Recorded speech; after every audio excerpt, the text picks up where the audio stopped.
you. And it's an impressive bio, by the way. I don't know who wrote this, but they did a really good job writing it. So, so it says a top producing agent in Boise, Idaho. You say Boise differently. I'm going to say Boise. You say it wrong, but that's Boise. whatever. There's no Z in Boise. Christina has excelled in helping buyers, sellers, and investors meet their goals. In 2013, she was named one of the top one of Real Trend's top 3 individual agents in Idaho. Christina also received the Idaho Business Review 40 Under 40 Award in 2011. She is currently the team leader of Christina and Company at Keller Williams Realty in Boise.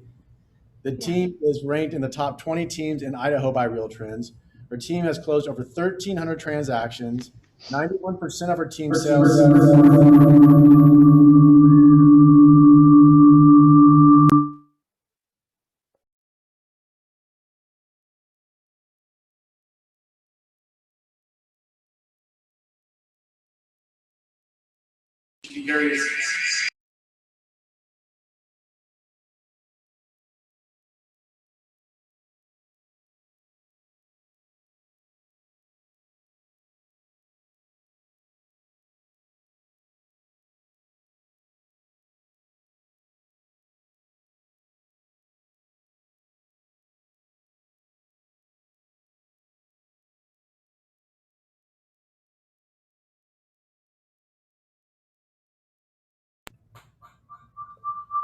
We're going to have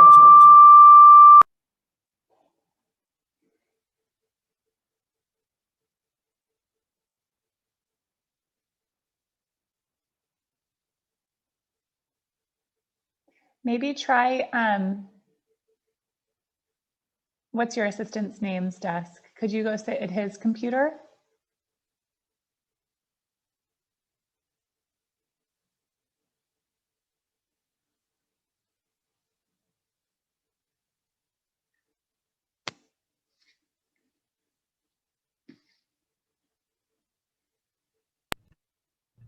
Can you hear me again?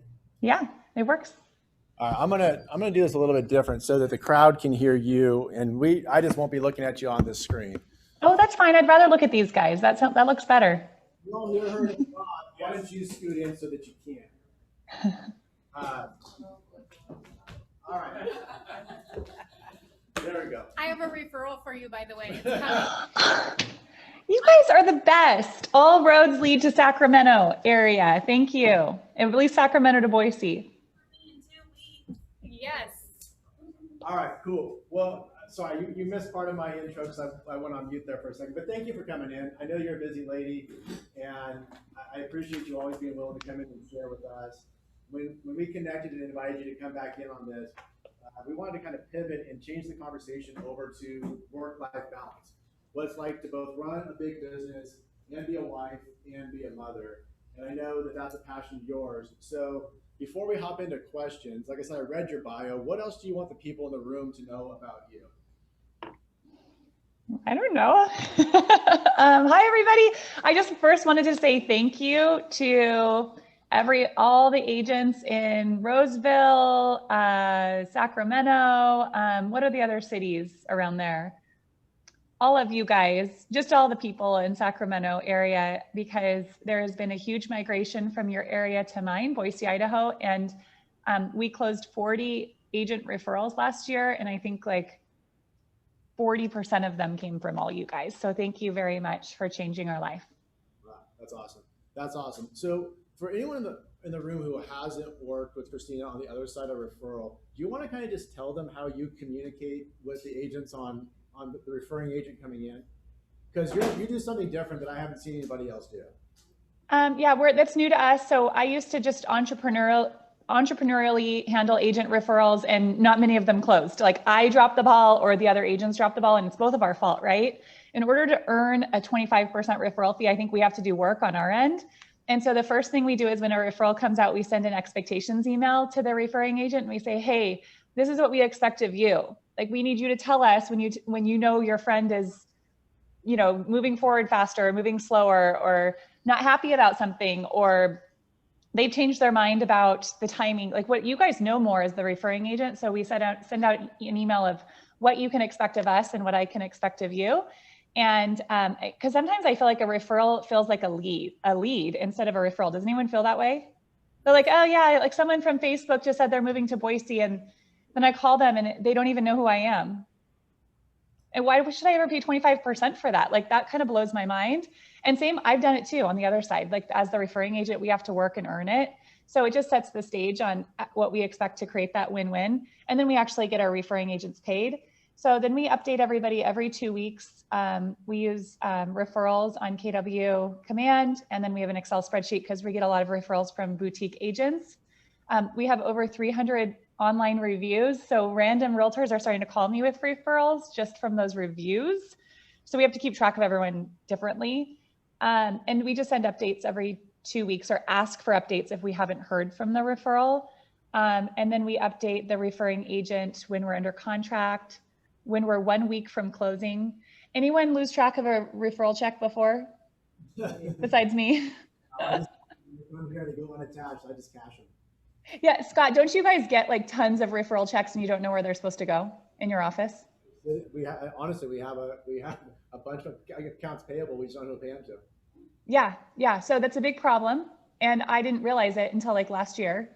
So we started emailing everyone a week before saying, the referring agent saying, this is the amount, the sales price, this is the amount we're paying you, 25%. And this is the address we have. Can you please give everybody a heads up it's coming? And that's been really, I know it sounds silly, but it's been really helpful. And I love it when we get a heads up from when we send out a referral too. It's helping us keep track of everything. So what you guys do isn't really complicated. It's just a system. It sounds like you do the same thing time and time again. Because how many times, like for you guys in the room, if you've sent out a referral in the past, you have a client that's moving anywhere around the country, you send it to, you've got an agent somewhere, we'll say in Denver, Colorado. So you send it to that agent in Denver and you don't hear anything. And then you're never going to send them a referral again too, right? And you don't stay top of mind with them. You don't, if you do have somebody else going that direction, even if that referral closes, even if you get paid on it, if you weren't kept in the loop, if you weren't kept top of mind, then the next one comes in and you go someplace else. Right? So super simple steps, but just super critical that they get accomplished. So, okay. So let's go to the topic at hand then. So I'm thinking about, so what is your family dynamic? Tell me about your family. So I have an amazing family that I couldn't do anything without them. Lane Ward is my husband, and we've been married for 13 years, and he is my business partner and house partner. And Spencer is 6 and Emmett is 3, and they're pretty cool, exciting little people. I also have my parents in Boise. I moved them from Southern California 4 years ago. And then their parents moved here, and I still have 2 living grandmas in Boise. Oh, yeah. Are they all in your same house? No way. But they're in Boise. Yeah. And then the parents help a lot. So I know I'm spoiled that way. I know some families struggle because there's not, nobody's better than family helping your family. And my parents help a lot. We're lucky. Yeah. So one of the things I appreciate in spending time with you and these conversations in the past or over dinner or whatever is that knowing that you're real and that you're vulnerable and that you don't have all your stuff together and you make mistakes, right? So as you run the business, That one off, you can't hear. huh? Turn this one off, you can't hear. Wow. How are they going to hear? I can hear you, Scott. I don't know if other people can hear. I got to be able to hear her come through. Oh, you can't hear me. Sorry. Trying to problem solve, guys. If she can hear you, then they should be able to hear you. I still can't hear them. Nobody online can hear any of that? How is that possible?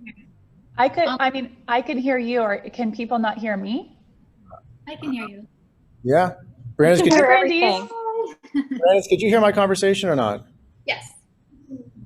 Yeah. Okay. Yeah, everyone can. We're good. I think we're good. We're good. Cool. All right, let me turn this back around. Okay, so what I was trying to say is that I make mistakes just like you make mistakes, is what I think I was saying.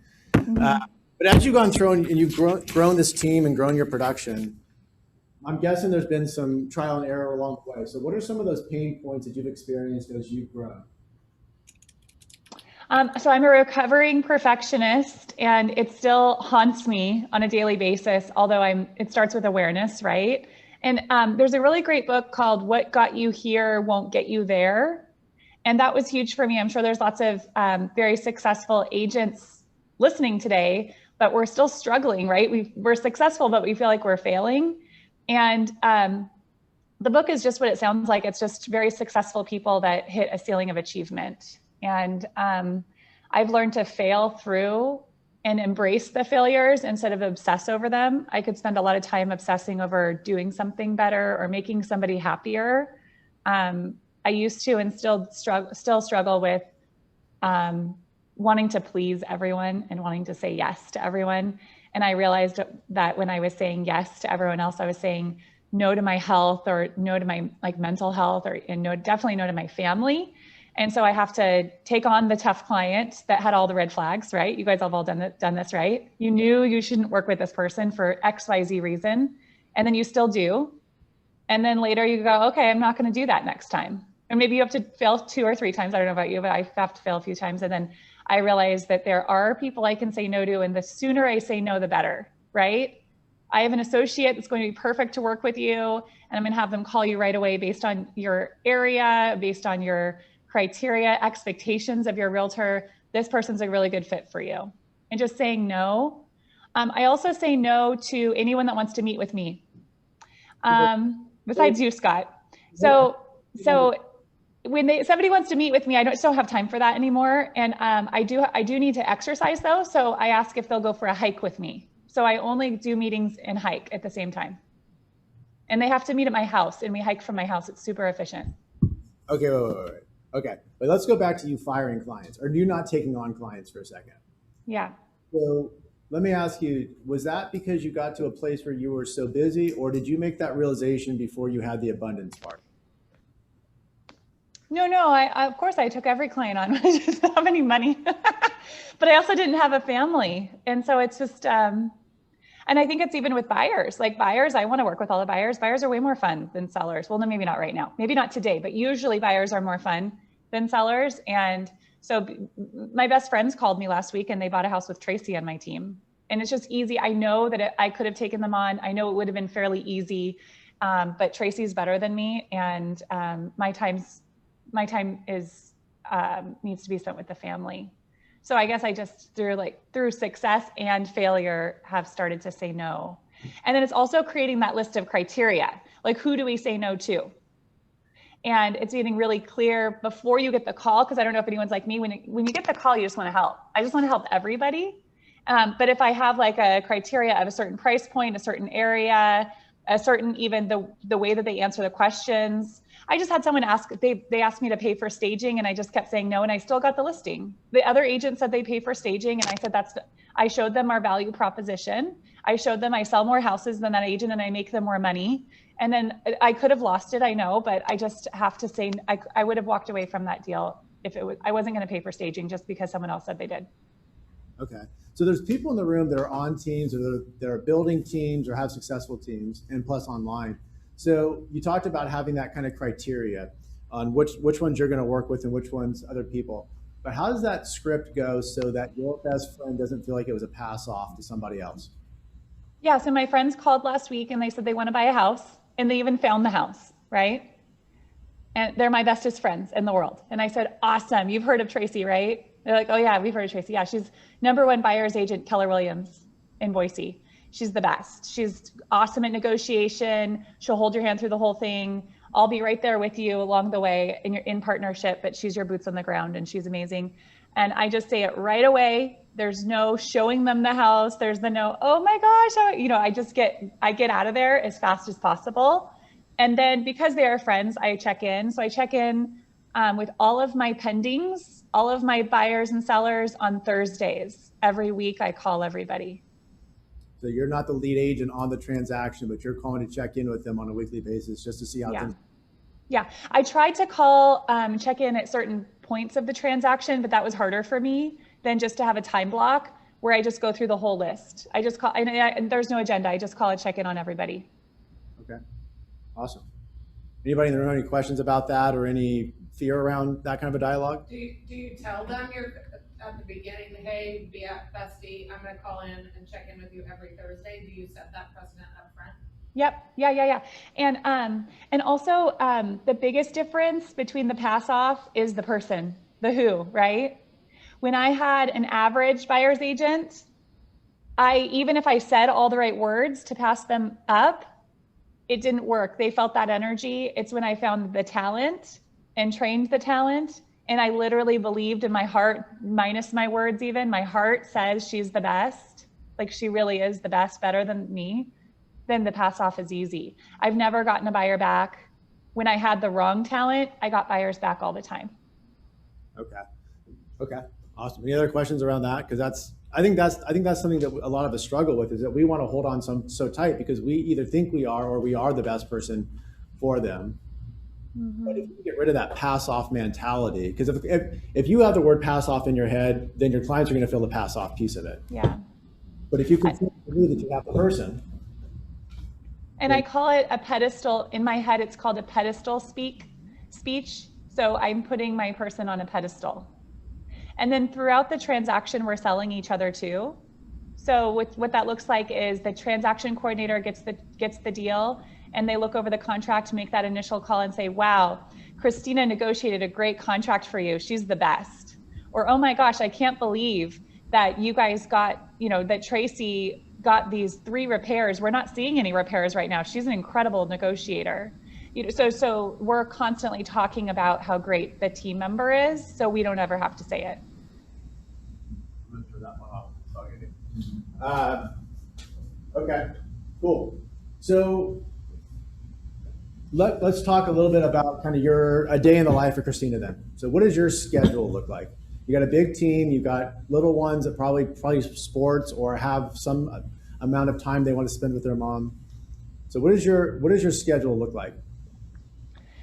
First, I love talking about time block and schedule, and please don't shut your mind off when we say time block and schedule, because that's ego, right? Because I do that too when I'm like, oh, I've already learned about this, I don't need to learn more. But if you could just stay open to maybe making some small changes to your life, your time block and your schedule, because it's a constant, never-ending improvement. I mean, the most successful people have the same amount of time. So, there are ways we can all improve. You all agree? We can all improve on our time block and our schedules. If you want to. Yeah. You're right. If you want to. So, I am an early riser and I get a lot done in the morning. And the only way I can get up early is going to bed at a reasonable time. So you kind of think about the domino effect of all that. And so it's saying no to TV potentially at night, saying no to alcohol at night, like all those, like it's saying, even it's the bedtime routine for the kids, it's a domino effect to get up early. And it's a commitment. So in the mornings, I read, write, meditate, or exercise, or a little bit of both. But I like to get up before everybody else. And also what helps me do it is to have a partner. So I also go for walks or hikes with people sometimes in the mornings. And that definitely gets me going longer, and for sure go without, we all have excuses, right? So what time are we talking about? What time does your day start? And I know there's good days and bad days. And so let's just be honest as we go through and have this conversation, some days you're at your best and some days you screw things up. Yeah. When you're at your best, what does that look like? Pre-COVID, I used to be a 5:00 a.m. exerciser at the gym. And then I stopped doing that when I broke my foot last year. And then I didn't go to the gym because I'm vaccinated now. So I'm going to start going back to the gym again, which is going to be great. But it actually was sleep in the last year that became a priority to me, not the 5:00 exercise. So my goal now is to sleep for 7 hours or more a night. And I never did that before. I was a 4 or 5 hour sleeper. And I realized in listing appointments, I was sounding drunk. Has anyone done that before? Like they weren't sleeping at all and you can't even speak English, even English that you say all the time, like a listing appointment, should be able to say that in my sleep. And so I really prioritized exercise or sleep. And that means that my wake up time's not the same, but it usually is between 5 o'clock and 6 o'clock. Like today it was 6 o'clock and I just went for a little walk with my dog because it was a little bit later. The other things that I time block first before anything else is vacations and events and family time. And so what that looks like is family movie night is in my calendar on Friday nights. We've done it for years. I cannot go on a listing appointment on Friday night. I say no, no, no to any, like even a party. I mean, if there's a really big event on Friday night, we move family movie night to Saturday night, right? But it happens and the kids expect it. We have pizza. We rotate on who chooses the movie. It's something we talk about all week. We look forward to it. We also have date night, and that's in the calendar, and a babysitter set up ahead of time. So it's not like I have to go find a babysitter every time. And that's the hard part for women is that we manage usually our family's calendar and our schedule, and it takes a lot of work. Even if other people are doing the work, it takes a lot of mental effort and time to get everything scheduled. So we have a babysitter show up right now. She's on schedule for every other Saturday night. And then I put in the lead generation in the mornings and the appointments in the afternoon. And that's been big for me too. A big shift is I have preset initial meetings like a doctor. Have you ever called a doctor's office and they're like, the next available for the doctor for a new patient is 3 weeks from tomorrow. And you're like, I'll take it, right? Like I want that doctor. Same thing with us. Like we have afternoon openings, and I also have a few evening openings for listing appointments and one Saturday afternoon. So my team members can book my appointments and I can, and I'm not just like bending over backwards for every client. Like they get, there could be an emergency once in a while, but they're getting the next available opening. Yeah, so how far in advance, when you think about date night and movie night and then some of these other things that come up, are you blocking and vacations and whatnot? Are you doing this a month in advance? Are you doing this a quarter at a time, a year at a time? What does that look like? Date night is repeated every other week forever until we change it. Sometimes we go to every week. We went for a while without it, and then we were like, oh, this is not good, and then we put it back. And then movie night is booked for the rest of eternity every Friday night, and even the the listing appointments are booked out forever as well. But then those could be moved. Like think about even lead gen. Lead gen has to be in our calendar. That's the way we have appointments, right? Like even if you're lead generating entrepreneurially, we are finding business somehow. And so let's say I'm going I've got a class to take in the morning. I'm moving that lead generation time to the afternoon. Kind of think of it like your living room has a sofa in it, and you have to have a sofa in your living room, right? But it doesn't have to be like in the exact same spot. So once in a while, in an emergency situation, we can move it. But they're all just like repeated in my calendar, the whole thing. And then vacations, we meet on Friday. Another thing that Lane and I do is we have partnership meetings on Fridays, and we discuss our money and our trips and something we're working on. Like right now we're working on hiring a new CPA. So we're discussing our long-term goals with our money and our retirement to make sure we interview the CPA in the right way. And so we're planning far in advance on our partnership meetings for vacations. Okay, so let's go back to you talking about the time block on your appointments for listing appointments, or in this case, potentially buyer appointments, although you're not doing the buyer side. So what I heard you say is two things in there. One is your team knows that they could book right into your calendar for those spots. Mm-hmm. But also, if you're calling and talking to your clients, you can say, I'm available today at 3 or tomorrow at 4, in all honesty, because you had those times set aside for it. Yeah. Right? So what I would talk to the people in the room here and online is thinking about doing the same thing, is that rather than just hopping to anytime a client says, I want to meet, I want to meet, I want to meet, have those time blocks already in your calendar so that you have your appointment set to say, okay, yeah. I have listing these blocks set up these days of the week, these times of the day. And I maybe you do 1 or 2 evenings a week, maybe on Saturday, one day a weekend to have that thing. So that you can be honest with your family about when you're available. You can be honest with your clients about when you're available. Yeah. And number 2, for some people, it might be that motivation to say, oh crap, I haven't filled any of my blocks in. Exactly. I better go set some appointments because I have all these things set up and I'm not utilizing any of them. Mm-hmm. Five appointments a week equals over $1 million in GCI for my business. So it's pretty easy just to have those 5 appointments and look to see if we're on track or not. The other thing that I noticed is that I was spending a lot of time in traffic, not last year as much, but the year before, and now again, now that our city is more open. So I do not go outside of Boise for an appointment at 5 o'clock. Like that's such a waste of my time. So so my appointments are at 2:30 or 6:30 p.m. and there's family time during dinner time. It says family time in my calendar. Can you imagine if, I mean, some of you are like me. Last year, I didn't have family time in my calendar. It was just like, when it's open, I'll spend time with them. So what do you think I was prioritizing? Not family. Yeah. Yeah. Tony DeCello asked to look at my calendar because I told him I was struggling. And I showed it to him and he said, you told me that family's first. And my calendar didn't have family on it. So then if it says like 2:30 listing appointment, 4 o'clock family, 6:30 listing appointment, and then I put an appointment over family, that's going to make me feel like a really bad person, right? Like that's not right. Now, maybe in an emergency, I switch family time with a listing appointment time, right? But it's still in the calendar. Okay, so how many people in the room or online are entrepreneurial, fly by the seat of your pants type people? Okay, only a couple of hands went up. Everybody else is multitasking and not paying attention. So here's the deal. We're reading right now as a team Atomic Habits. It's a great book. And we just started. We're just like 50 pages in, 60 pages in. But one of the things that stood out to me just in that first section was it talks about schedule. It talks about structure. It talks about habits. It talks about consistency. But here's the trade-off, I think, in your mind is there is freedom in the structure. Mm-hmm. Like people say, oh, structure. Oh, I'm not a structured person. I'm not this. I'm not that. I can't do these things. Well, what happens is if you don't have a schedule, your schedule runs you, and then you get to the end of the day tired, end of the week ragged, because you've been running around all the time. Mm-hmm.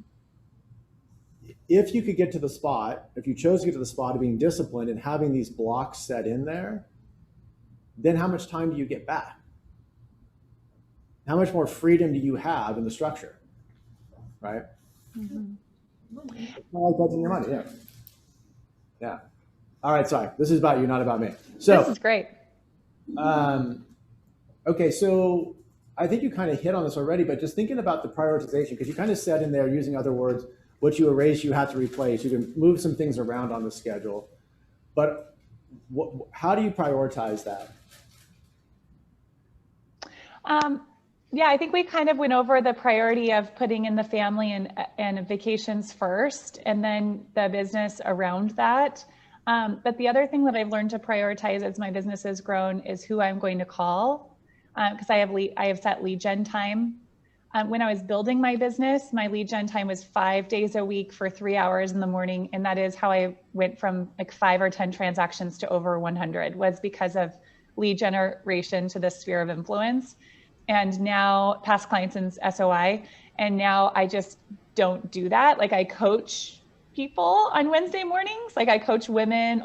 My specialty is mom realtors. So I coach mom realtors Wednesday mornings, and I hang out with Emma on Friday mornings. So I only lead generate 3 days a week now, and I have to choose the most important people to call. So I separated my business between everybody who is on a 52 touch program and the most valuable people.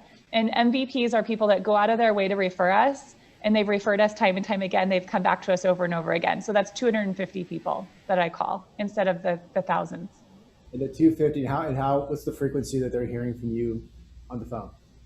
Based on my time block, it's supposed to be 4 times a year.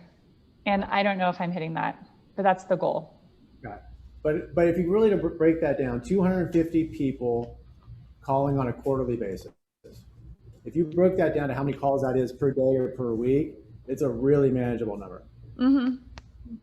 Right. Like if you guys have a 250 person database and you get like a 10% yield from that, which is what Gary Keller tells us to work towards, then that's 25 closings. Like that, to multiply that by your guys' average commission, and that's a huge life. Like 25 closings from your most important people.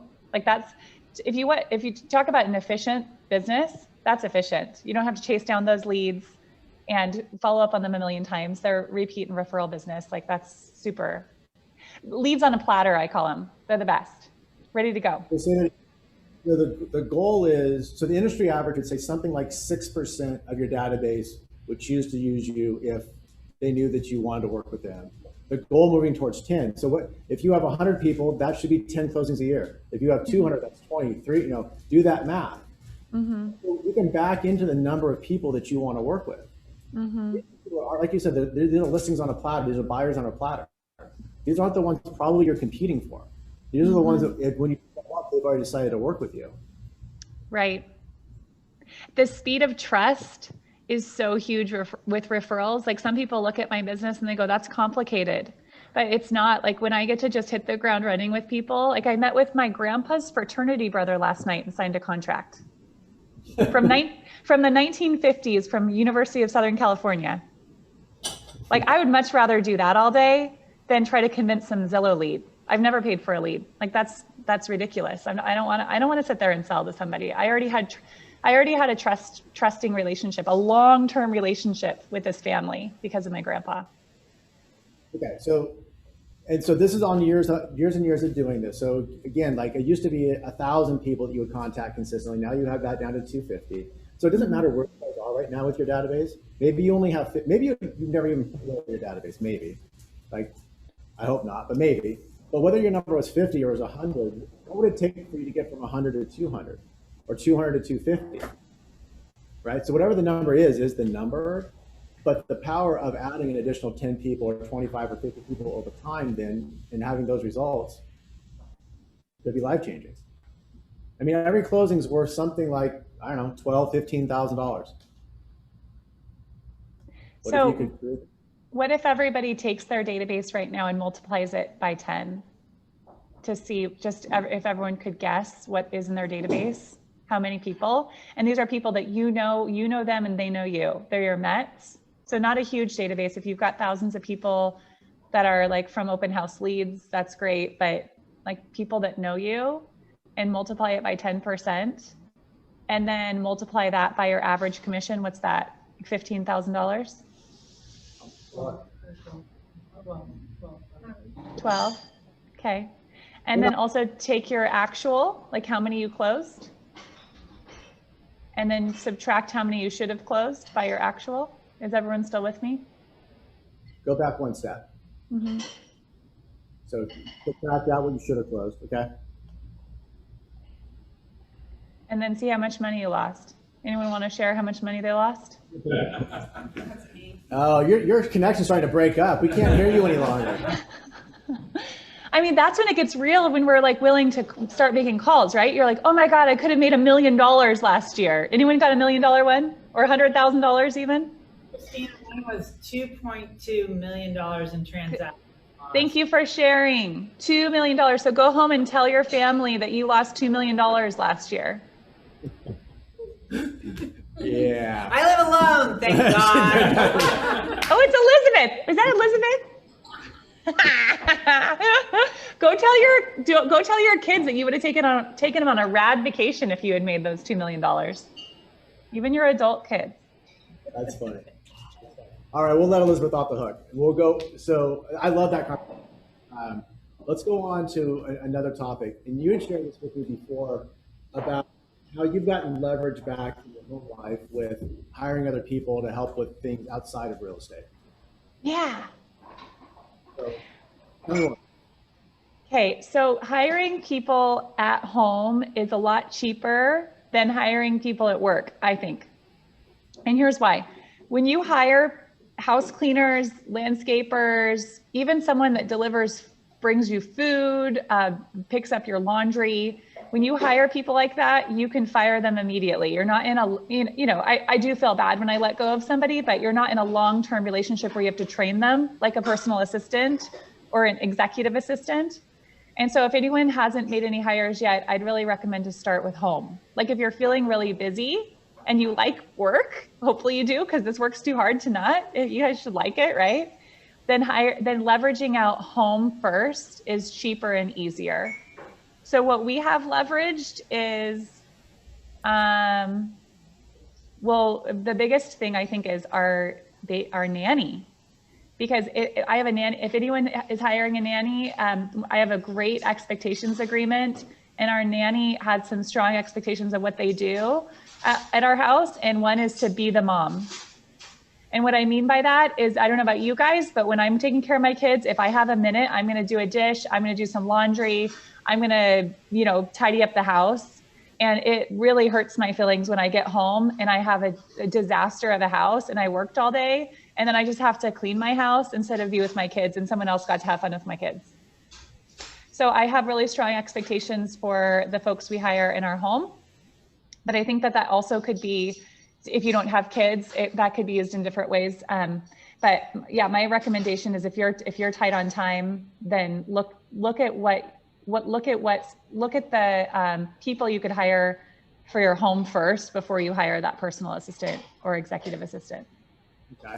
So is that like dry cleaning? Is that like, I mean, what other levels does that go to outside of the stuff? Yeah, like food prep, dry cleaning, food delivery, landscaping. What else is there? Like we got food in a box for a while, like, and then Lane's doing the cooking right now. So it like ebbs and flows, but it's just looking at every single thing you're responsible for at home and seeing who's the who that could do it for inexpensive or do it even just for a short period of time. Like right now, it takes longer to find a buyer, right? So maybe it's just, or it takes longer to get a buyer under contract. So maybe it's just a temporary thing that you could get some relief right now so you can do that work to finally get your buyers under contract. Love that. Love that. So you said something early on about like we all have a certain amount of time in a day. So obviously you had to put in some systems, like some structure, some efficiency. So can you kind of walk through how you got your time back and what efficiencies you put into place so that you could? Yeah, so I just think about at home and at work, what are the things that we do over and over again that could be created, go from entrepreneurial to purposeful and create systems. You say the same exact emails you say the same thing to clients over and over again. So could that be a template email, or could there be a video?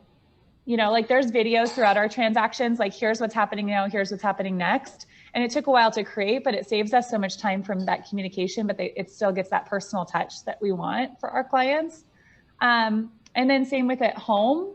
What are things that we can do at home that we do over and over again that could become efficient? One thing is the nanny contract. So like that, when I used to hire people and they wouldn't do anything, and then I'd have to either fire them or have an expectation agreement after the fact. And it took a lot of there was a lot of time and a lot of energy around getting it right. And so I just realized get it right from the beginning, and it speeds up that, it creates a long lasting relationship and saves a ton of time. So you sent me a video not too long ago that I felt really special that I got it. And then I realized that probably didn't do it for me at all, which is hey, a lot of people are moving to Boise. Here's the most frequently asked questions. Like if you're moving here, here's what you should know. I mean, we can all do that same thing, right? To your point, like we get the same questions repetitively about what's your listing process? What's your value proposition? What's great about Roseville? What's great about whatever the thing happens to be? Is that if you could just create that library, a video or email, it could be typed email for that matter too. Mm-hmm. And then you have that set to send out at those intervals when those questions come up, or preemptively when you know that you've got someone that you're trying to tell a story out there. Mm-hmm. I have an email for, I'm looking for a rental. Do you guys get that all the time? So I have an email already set. Here's all your resources for rental. I don't do rentals, but here's some resources. I have a video for, so you want to move to Boise. I have a video, so you want to become a realtor. I get that like once a week. Oh, I want to become a realtor. I'm like, watch this video, read this book, then call me and you can book with me. We'll go on a hike. I'm not going to meet with you in person or like in the office. I don't have time for that. So I just have I'm just realizing there's all these little things that we do.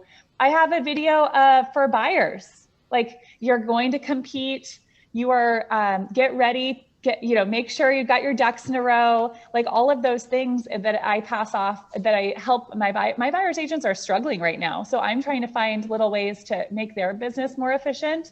And I feel like setting those expectations, them hearing it from me, almost like the bad guy, is helpful. We also just created a how to win as a buyer in today's market. It's an awesome document that has a checklist where they choose in their buyer consultation what terms they're willing to do in a contract. So it says, would you like to do, inspection? You can do no inspection, which we don't recommend. You can do an inspection as is, or you can do a regular inspection. Appraisal, and it has all the different options. Rent back, and it has the different options. So we're having that conversation from the start, and sometimes realizing that our buyers are not ready for this market right from the start. Anyone work with a buyer for a year and realize they're not right for this market after a year? Yeah. Not a year, but Yeah. yes. Like, wouldn't that document just right from the start either help you guys not work together or help them compete from the beginning, or let them fail, right? Like they say, I want to do this, this, and this. Okay, like the chances of you getting the contract is probably lower, but let's go for it. And then they fail a couple times, you bring that document back out. Okay, are you ready to add some terms to your offers? Right. Would you be willing to share that document with us? Yeah, we just made it last week. We're so excited about it. Yeah. Hey, do we have a hard stop at 12? I rescheduled my listing appointment for you guys, so I'm available. So this is the bonus. We get a bonus like 5 or 6 minutes here because we started a little bit late. So I've got a couple other questions to ask, but for you all in the room, and I can kind of look at the chat a little bit. Does anybody else want to ask something so that you want to dig in on? Yeah, Erica. That you need to create systems and processes and you want to get to this point, but obviously you can't do it all at one time. Like, where do you start? Oh, good question. I kind of do it just as it comes up, and I do things I kind of wing it.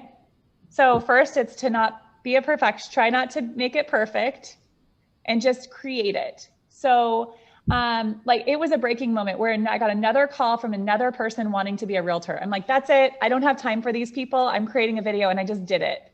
I wrote down a couple of things, bullet points, and I watched it over again. I'm like, I can make that better, but I'm learning to just be okay with the way it is, or maybe I'll make it better when I have time in the future. So I just take action immediately on it. And then I also sometimes will take action on a template for Gmail. So I'll just write an email, and I'll do it really well, and then I'll just save it as a template. Are you guys using templates in Gmail? No. Oh my gosh, they're life-changing. I have a closing template. I have here's my favorite lenders template. I have I used to have an explanation of REOs, short sales, and bank-owned properties, because people would ask me every day in the recession, what's the definition of these things? And so I just have created templates throughout the years that I still use. And then I change them, I randomly make them better, and I send them to my team members so that they can create templates in their Gmail too. And then one more thing about that, the creation of things. Stacy is the team leader in Boise. Scott's is equally as awesome as Scott, and you guys are very lucky to have Scott. And Stacy told me once, because you can imagine if you're leading a brokerage of 700 agents, and 20 staff people, you're Stacy's busy, right? And so I asked her, when do you do your projects? How do you get all this done? She said, projects are done in the evenings and weekends, because we intend to do them during the day, and then the day happens and we never get all this stuff done. And at first I was mad about that. I'm like, evenings and weekends, that's my protected time. I don't want to do the buyer strategy document we just created. I did that on a Saturday morning. But you know what? I time blocked it early before the kids woke up. I woke up, I got it done. It adds a lot of value to our clients and my team, and I don't have to do it again. And so I just evenings and weekend, I realized, even though I was mad about that from Stacy in a way, I realized I get a lot more of those big projects done, and I just time block them. For me, early in the morning works. But here's the thing too, I actually had one of those moments this morning. If I was trying to get this thing done during the day. I have today scheduled easy 5 with 6 20-second strides. Mute your phone. Oh, yeah. Thanks, guys. What I was gonna say is that Easy 5 as in just 9.5 minute, 10-minute pace, slow. Chris, stop talking. You're not on mute. And I can't control it from here. Is when during the day distractions happen too, right? But in that evenings and weekends, that document probably took you, 20 minutes to write or 30 minutes to write, where during the workday it would have taken you an hour and a half. Yeah. Yeah. What's the name of the at the beginning? Yeah, well, you mentioned a book at the very beginning, After a recovering perfectionist. Recovering Perfectionist book. What was that about? What got you here won't get you there. And I can't remember the name of the author, but there's like a ladder on the front of the book. And it's kind of old school, but it's great. There's a whole bunch of recovering perfectionists in there. And egos, big, huge egos, because you guys are successful. You guys are at a great market center and you're successful people. But we have a ceiling of achievement, and all of our ceilings are different. But we will hit them, and then that makes us want to quit. Does anyone else want to quit, like other than me? No, just you. Just you. Yeah. Okay. So when you want to quit, that means you've hit your ceiling of achievement, and you can't do the same thing to break through that. Like, we have to make changes. And for me, like, one of my biggest changes with my ceilings of achievement was time blocking projects outside of business hours. And now I embrace it instead of hating it and being mad about it. I embrace it because I realize it saves a lot of time in the future. Love that. Love that. Okay. Parting thoughts with you. Anything else you want to share with us, or something I should have asked you, or anything you want to tell us before you go take a listing? Okay. So I learned in a parenting class about these upfront agreements. I think it's from a book, but I don't remember the book. But I love this because it works for kids and it works for adults. You set upfront agreements that are clear with your team, with your clients, with your babies, and then there's consequences. So with kids, one thing that I've really found that creates a happy house and a more enjoyable time for all of us and gets us to do stuff and have fun is just making an agreement before we start something. Which, like, the slow down to speed up stuff, it's so hard for me because I like to move fast. So an example would be, we're going to go to do something fun, and I'm going to ask them, like, how are you guys going to act when we go to this restaurant? And they say, well, we're going to, even the 3-year-old, like, we're going to have good manners. We're going to, use our, big kid voices, and we're going to say please and thank you. Okay, great. Well, what's going to happen if you don't do that? Like, if you start screaming or if you start crying, like, what do you think's the consequence to that? And then they pick it, which is usually leave the restaurant. And I've learned that if I actually follow through with that, even if it's painful, like, we've walked out of a Boise State basketball game, which I was pissed about because it was a great game. Or, like, we've walked out of the middle of a restaurant and got our waitress paid and walked out.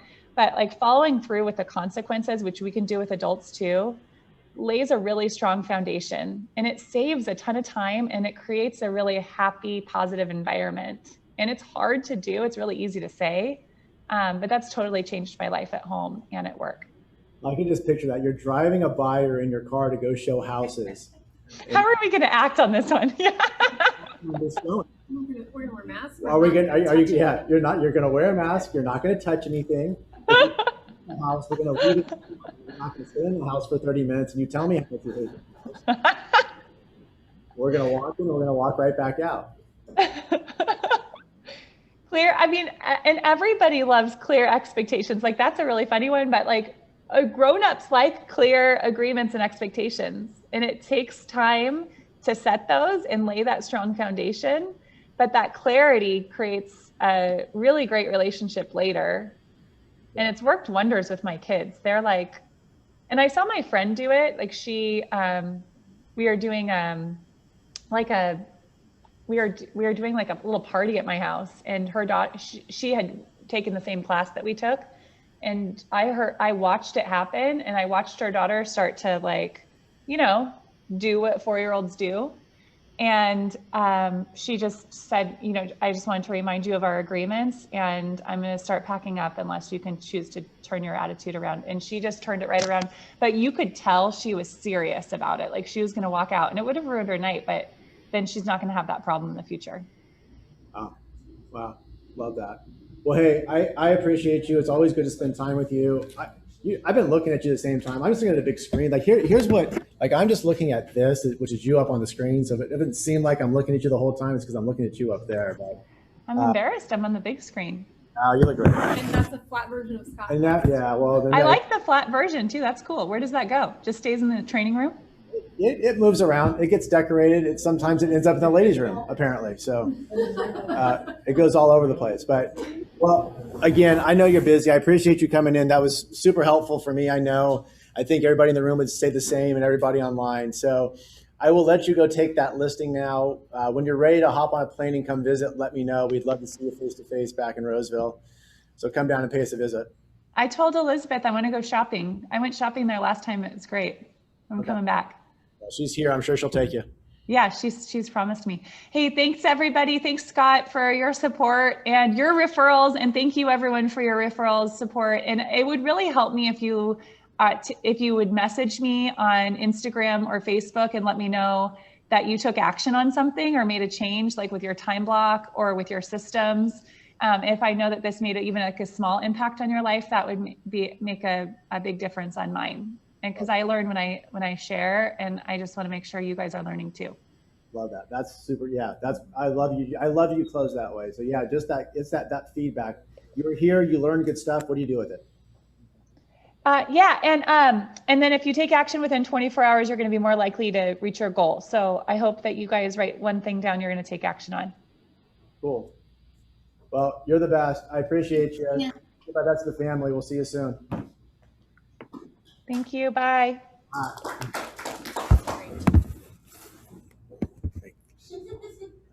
Guys.